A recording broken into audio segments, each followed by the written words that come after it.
Welcome to the Currency of Knowledge, a County National Bank wealth management podcast, the podcast where we unravel the layers of prosperity, explore the diverse meanings of wealth, and delve into the stories of those who have built their own versions of abundance.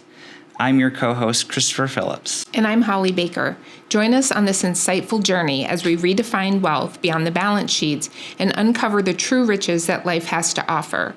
Let's explore the essence of wealth in all its forms. Well, welcome to another installment of Currency of Knowledge. We are, again, excited today. We have another Miller with us. So recently we had the opportunity to speak with Libby Miller.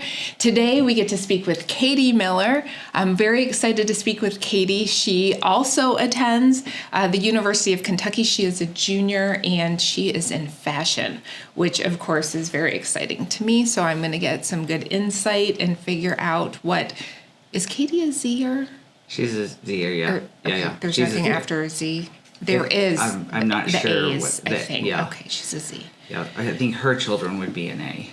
Oh, okay. Yeah. So anyway, we are going to I'm going to get some fashion advice, I believe, which will be exciting.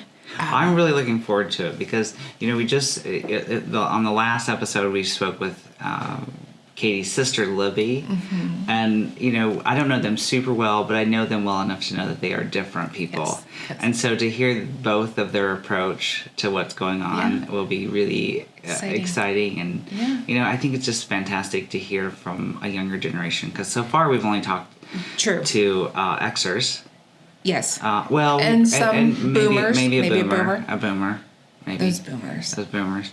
And so it's just fun to get this different, diverse perspective of what is wealth, and looking forward to our conversation with Katie Miller. I'm excited. Welcome, Katie. We're super excited to have you here today. So we did a little intro about you, but before we get into the meat of it, can you tell us a little bit about your major? I know you're in fashion merchandising, but tell us some more about that and how you chose that career. Yeah, so essentially what I do is a lot of times I'll work with, my major is technically called merchandising, apparel, and textiles. So I work a lot with fabrics, not so much designing clothes yet, but a lot with fabrics, and we do a lot of project-based with storefronts. We do a lot with kind of putting things next to each other and seeing what looks good together, and so... It feels very artistic. Yeah. Very creative. Yeah, that's what I love about it, because growing up I knew kind of when I was thinking about what I wanted to do in college, I knew I never have been good or loved math, and I knew that I don't know, so I was like, okay, what can I do that I'm super interested in? And I was like, my dad actually mentioned, he was like, well, you should look into fashion, and I was like, okay, I think that's what I'm going to do, because I've always loved it, and I've always loved to shop. That's one of my favorite things. So, yeah, and I knew that Kentucky had fashion, and I was like, okay, I'm going to do it, and I knew that it was it's such a broad field, you can do so much with it. So, yeah, I was excited. Yeah. Tell me what you... Go ahead. I don't want to hog the pod. Go ahead.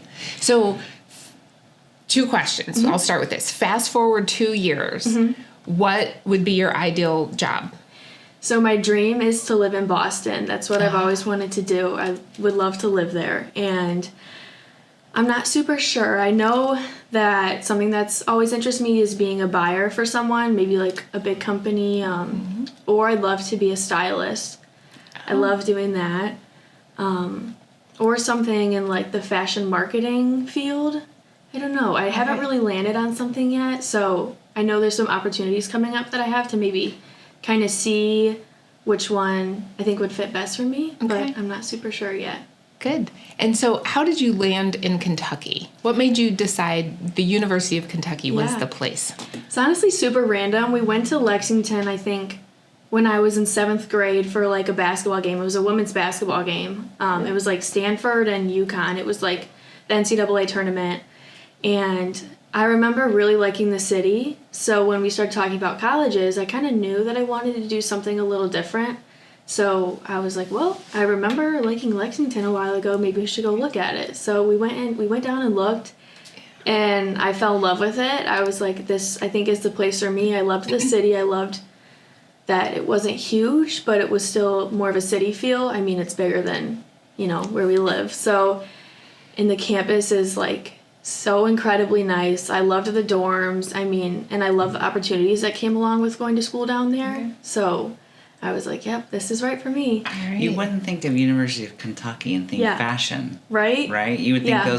those schools would be located in Yeah. New York or LA or Yeah. something like Yeah. that. But they Yeah. do have, my understanding is that it's a pretty strong program. Yes. Yeah. It's a pretty small program. I think in my grade there's only like 200 kids, but I also love that because going to a bigger school, I mean, since my program's pretty small, it makes the school seem smaller because I get to know these girls in my program, and it just adds more familiar faces on campus. Was it overwhelming going from LCS? How many did you graduate with? I think I had almost 60, and that was the biggest graduating class that LCS has ever had. Okay, so yeah. 60 kids to a campus of over 40,000 Yeah. students.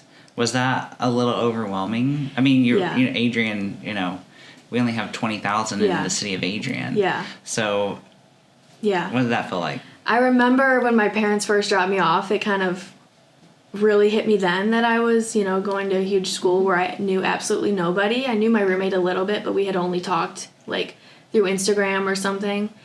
So I remember when my parents dropped me off, I was like, oh no, what did I just do? Like, this is serious. I'm actually going to college 5 hours away.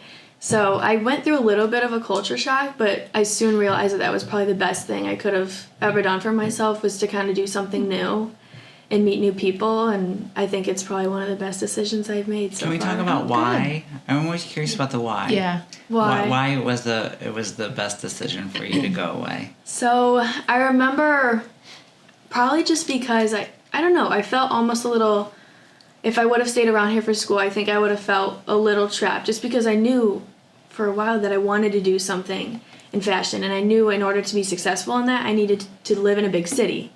And so I knew, okay, I'm gonna have to move away to be in a big city. So I was like, okay, I should probably go away for school and do something different. And automatically I met, like, I'm still best friends with my roommate. I mean, I'm living with her. I've lived with her the past 2 years. I'm probably gonna live with her the next 2 years. And I met the best group of girls. I think there was like 10 of us in my dorm that I, like, automatically, we just all clicked.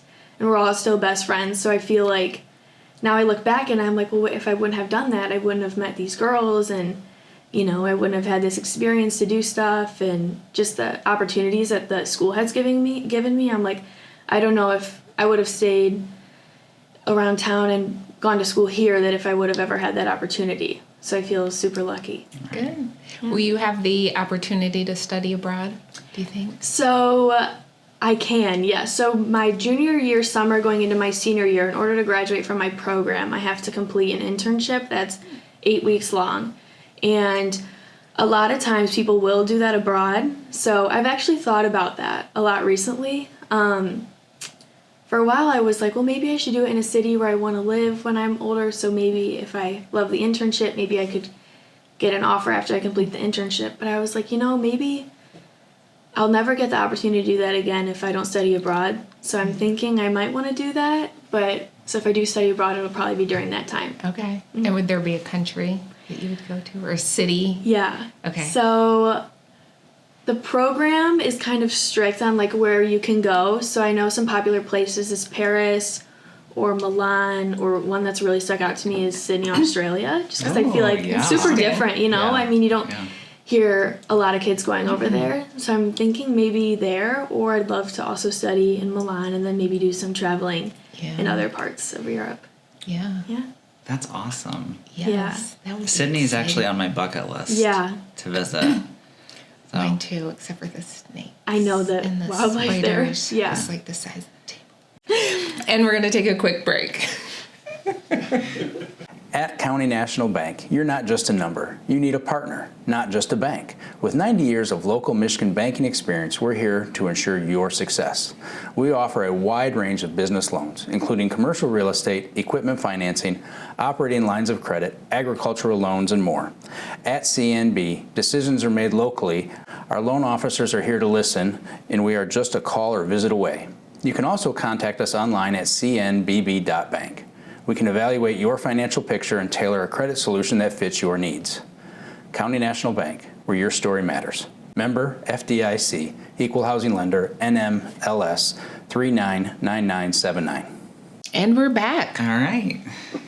Thanks again for being here. Of course. So I know all through, I think from when you were just like maybe 3 years old, you started dancing, and you danced for many, many years. Yeah. How did, I worked with your mom for many years, so I know that you had all these costumes, and Yeah. how did that play into your fashion sort of desires? I don't know how many costumes. Do you know how many costumes you had over those years? Definitely probably over 30. There were so many of them. So many of them. Yeah. So did that play into your desire at all, or is that separate? I honestly think that's probably where it started, because I feel like growing up, with dance and everything, there was a lot of like makeup involved and going to competitions and picking out your costume, especially when you would do solos or something like that. You had the freedom to kind of decide what you wanted your costume to be. So I feel like that's probably where it started, and probably that's where my interest started. And how many solos do you think you did over those years? I don't think I did too many. I think I maybe only did 2 or 3, because I don't think I felt confident enough to do a solo and remember the dance on myself until I got a little bit older. So not that many. Yeah. And what type of dance did you do? I think I did hip hop, jazz, tap, ballet, Oh, wow. a little bit of lyrical. Honestly, I feel like I did it all. Okay. And Well- what would have been your favorite? I loved jazz. I loved Okay. jazz. I loved my teacher. She was so fun.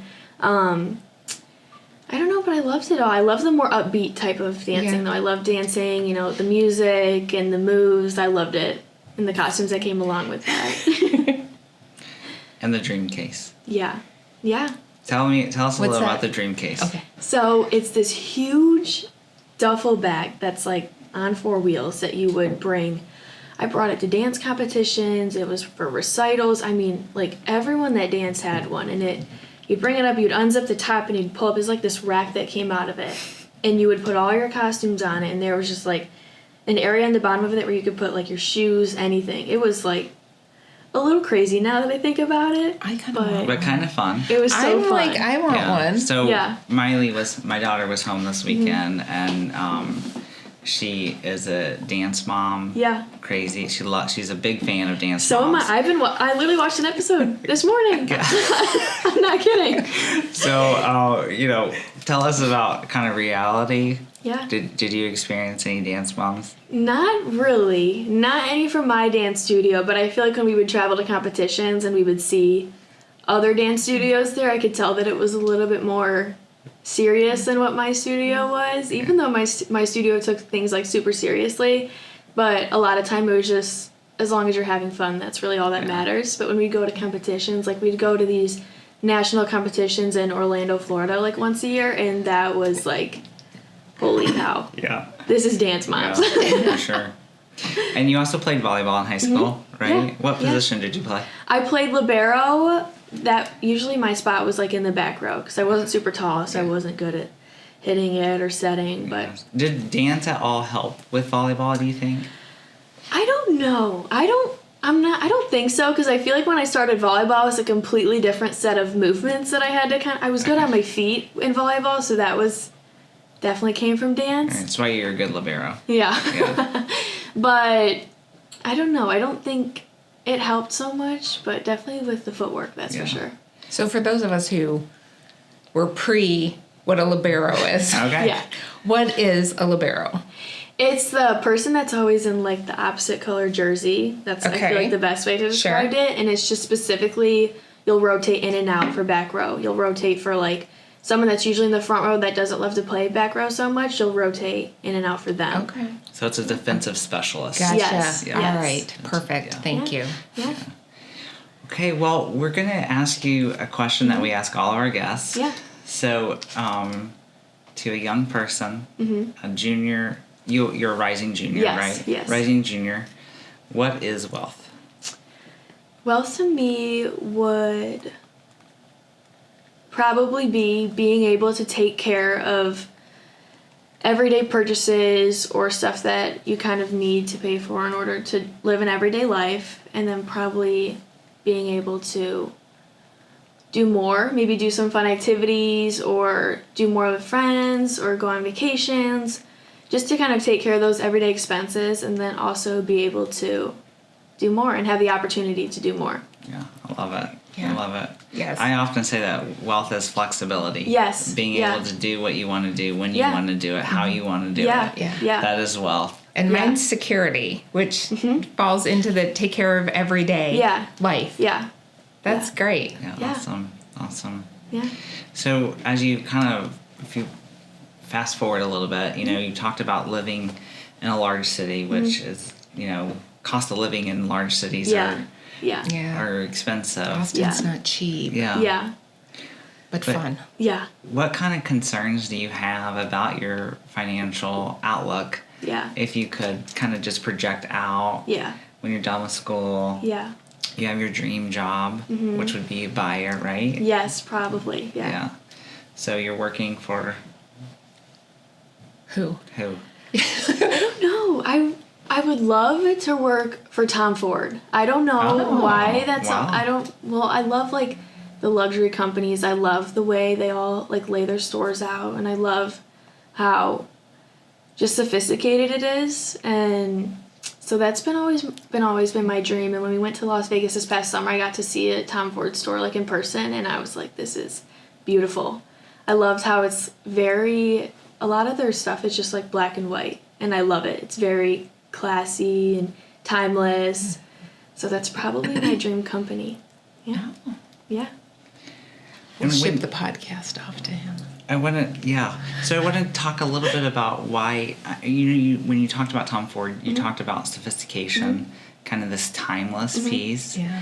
And do you see yourself that way, I wonder?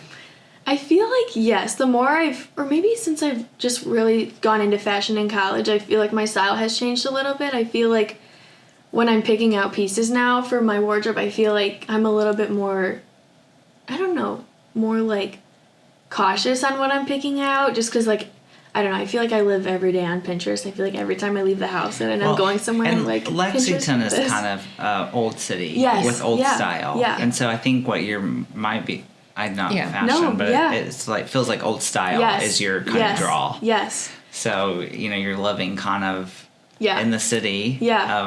of old style and kind of living your life that way. Yeah. Yeah. Fantastic. Yeah. So, fun activity. If you could do anything. So, fast forward, you're in your dream job, you're living Yeah. your best life in Boston. Yeah. What would be like a fun vacation or a fun thing to do? I'm trying to think. And it doesn't have to be in Boston. It Yeah. could be anywhere. Something that I've always wanted to do would be like a travel stylist. And I see a lot with like styling like athletes is something that I think is super interesting to me. So traveling and maybe styling an NBA player or a WNBA player or someone that's in professional sports. Okay, I'm gonna have to take a Yes. quick little education Yes, point for me. yeah. So those people, Yeah. when you see them walking to the stadium, Yes. someone has dressed them. Yes. Yeah. Well, this changes everything. I know. I thought they were just super cool people. I know. See, if we could get one of those for the I if mean, I could have one for the bank, if I could I'll have do it Katie for you. Yeah. I'll do for the it. bank, I could look great every day. We need a stylist for the podcast. We need a stylist. Yeah. Yes. I didn't know. Can you budget that for That next kind year? of changes everything I think about the people that when they walk. know. I guess I didn't think about that either. although that I would do be have to so say- exciting. I know, right? To travel and be able to do that. Jason Yeah. Kelsey needs to probably fire his Yeah. dresser then. He's I don't think he coming. has Not a very He's good one. coming in with like flip flops and joggers. Oh boy. I'll help Yeah. him out. Okay, I'll okay. reach out to him. You- So let's focus for a second here, because so you would, if you had that job, Yes. you would then travel with these individuals, Yeah. and go purchase their clothes and basically dress them. Yes. Kind of take a look on what their passes look like with like their fashion sense and what pieces they've picked out, and maybe try and put together pieces that fit their style or their personality. I think it's Okay. really cool because it Yeah, also yeah. it's like branding a Yeah, person, yes. and it's their brand. Yes. Yeah. So, for example, maybe it would be off brand for Jason Kelsey to come to the stadium in a suit. Like Yeah. maybe he wants to be Right. casual because that's kind of his persona. Yeah. Yes. So maybe it's intentional. Yeah. And I do think we all kind of are our first impression on people is super important, right? Yeah. And we often hear you don't get that. And so the stylist back. is making sure when you dress for an interview, when you chose your outfit for today, you know, you were branding yourself Yeah. in a certain way. Because this is going to be seen by, you know, Yeah. tens of people. Yeah. Oh, you mean us? Tens of people. So, I mean, but, you know, it is important that we dress a certain way and, you know. So it's interesting because at the bank, you know, we try to dress what I think is business casual. Yes. We're not super uptight, I don't think. we in try the to bank. be Kind of post-pandemic. approachable. Yeah. But we have an Boring. ag lender, for example, who he dresses for his client base. So you're not going to see him in a suit and tie very often Right. because he's going to go out to the farm and they're going to be standing in, you know, muck. Yeah. Because that's where he can meet with his client Yeah. or climb up on the tractor. And so it would feel off brand, so to speak, Right. to show up at a farm in a suit and tie. Yeah. So I think it's really cool what you want to do. Yeah. Well, and such a level of confidence that you have to have so that you possess Yeah. to be confident enough to dress Yeah. somebody. Yeah.